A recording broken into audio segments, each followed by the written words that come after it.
Hi, I'm Karen. I'm going to show you a quick way to swap heads in Photoshop today. I use this quite a lot when it comes to photographing families, especially large families.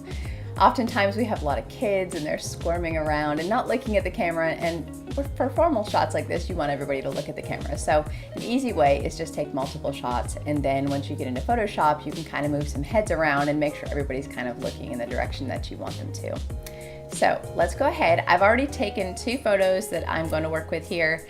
Something I wanted to note is when you're doing this, try to edit your photos to look as identical as possible. Like when you're doing your color corrections, apply the same settings to both so that all your skin tones match and the heads you're moving aren't totally mismatched color-wise to the photo that you're moving them onto. It just makes things a lot easier.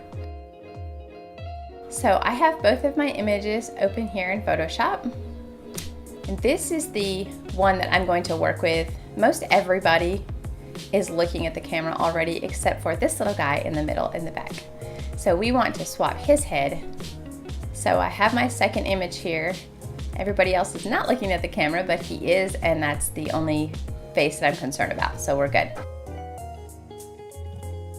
We're going to pick the selection tool. Make sure you have add to selection selected.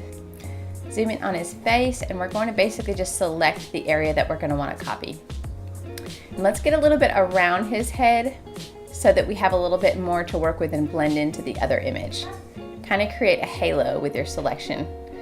And if you happen to get a little bit too much, that's fine. You can just use the subtract from selection and just take away that.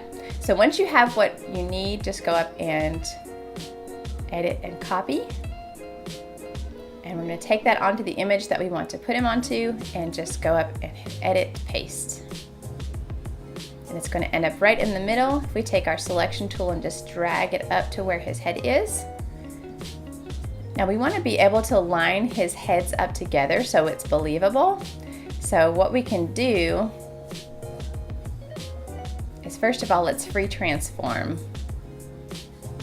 that pasted layer, and let's bring the opacity down so we can see through the new image onto the old image. And we basically just want to line it up. I like to kind of line up chins or any other major relevant part of the features that is going to make it most believable. And in this case, I think the chin works well. So I'm just going to pivot it here a little bit. That's the beauty of free transform.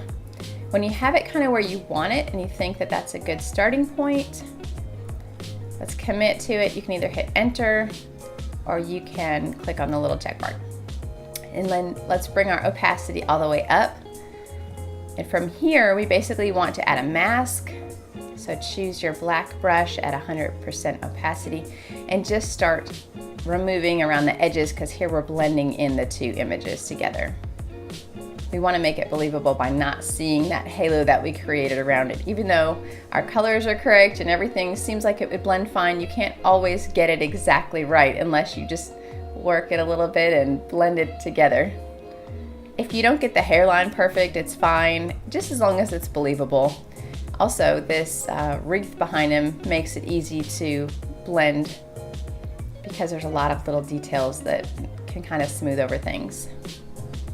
So just work it a little bit and see how you can make it look the best that it can with what you're working with. Every situation is going to be different. There's never a perfect situation, so just do the best that you can. You can always switch your brush back to the white if you need to blend in areas that you accidentally took away.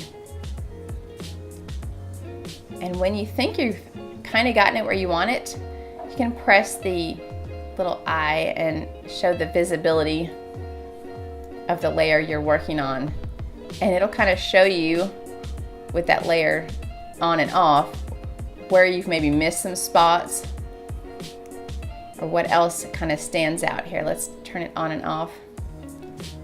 Maybe you'll see some different areas on like the shirt or anywhere around his head that are super obvious that you maybe didn't see. So this is kind of a great checkpoint. If you click it on and off, kind of make him do a little dance. It's always fun to do that. I think that'll work. I think that blends just fine. So if we zoom out, we kind of see the bigger picture here. I think he fits in well to the scene.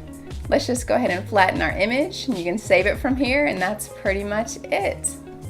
Thanks for watching. If you enjoyed this video, please subscribe.